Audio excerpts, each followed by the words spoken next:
सोचिए अगर हम रोज सुबह दोपहर शाम सिर्फ मीठा खाएं और कुछ ना खाएं, नमकीन नहीं, तीखा नहीं, खट्टा नहीं, चटपटा नहीं, तो क्या होगा? सिर्फ मीठा खा खा के आप बोर हो जाएंगे। ईश्वर नहीं चाहते कि आप बोर हो। इसके लिए उन्होंने प्लैनेट्स को कुछ रिस्पॉन्सिबिलिटी दे रखी है ताकि वो आपकी लाइफ को बोरिंग होने से बचाएं। कभी आपकी लाइफ में चैलेंजेस आते हैं, कभी आपकी लाइफ में रिवॉर्ड्स आते हैं, कभी सैडनेस, कभी हैप्पीनेस। तरह तरह के चैलेंजेस दे करके और रिवॉर्ड्स दे करके ईश्वर आपको बोर नहीं होने देता।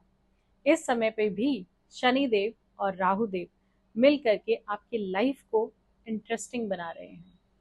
कई एरियाज में कुछ चैलेंज क्रिएट कर रहे हैं, तो कई जगह रिवॉर्ड्स आप लोगों को दे रहे हैं। चैलेंज दे रहे हैं या रिवॉर्ड दे रहे हैं, ये हर लगन के लिए अलग अलग होगा।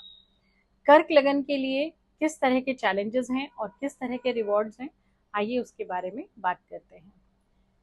सबसे पहले कर्क लगन वालों को अगर उनकी पैतृक संपत्ति को लेकर के कोई विवाद चल रहा था या कोई बहुत टाइम से कोई कोर्ट केस या लीगल इशू चल रहा था, तो वो अब सॉर्ट आउट होने वाला है।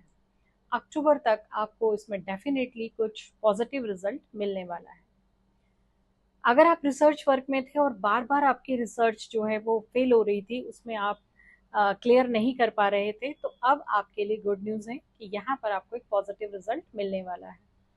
कुछ लोगों को अगर इंश्योरेंस से रिलेटेड चीज़ों में प्रॉब्लम आ रही थी, चाहे वो पेपर वर्क हो, चाहे किसी भी तरह की कोई भी हर्डल हो, तो वो अब क्लियर होने वाले हैं। चैलेंजेस किन किन एरियाज में आने वाले हैं? कर्क लगन वालों को अपने प्रोफेशन एरिया में थोड़ा सा अलर्ट होकर के काम करना है, क्योंकि यहाँ पर कुछ चैलेंजेस वो फेस कर सकते हैं। इसके बाद दूसरा जो चैलेंज है वो है फैमिली को लेकर के। परिवार के लोगों के साथ अपने रिश्तों को मधुर बनाएं, यहाँ पर कुछ चैलेंजेस आप फेस कर सकते हैं।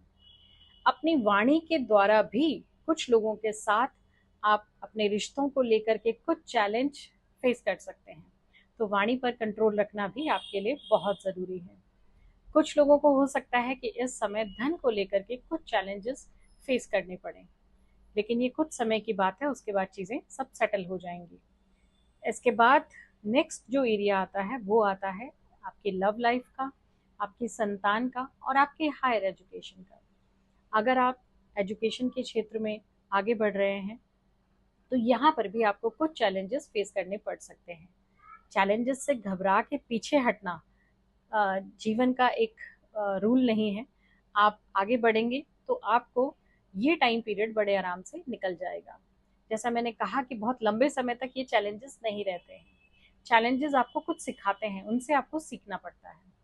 लव लाइफ में भी जैसे मैंने कहा कि कुछ चैलेंजेस हो सकते हैं, तो हो सकता है कि ईश्वर आपको कुछ गाइड करना चाह रहे हो, इसलिए वो आपके लिए एक चैलेंज क्रिएट कर रहे हैं कि आप देखिए कि जिसके साथ आप अपनी लाइफ को आगे बढ़ाने के बारे में सोच रहे हैं वो किस तरह का व्यक्ति है। ये चैलेंज आपको इस समय एक्सेप्ट करना है। अपनी संतान के ऊपर भी थोड़ा सा आप वॉच रखें। हो सकता है कि उनको कुछ मिसगाइडेंस या फिर कॉलेज वगैरह में एडमिशन में या कुछ और तरीके के चैलेंजेस आपको इस समय फेस करने पड़े। चैलेंजेस होते हैं तो हमारी लाइफ में, जैसा मैंने कहा, कि एक रिदम बना रहता है। आप उन चैलेंजेस से निकलने के लिए प्रयास करते हैं और कुछ टाइम बाद आप और बेहतर तरीके से आगे बढ़ते हैं।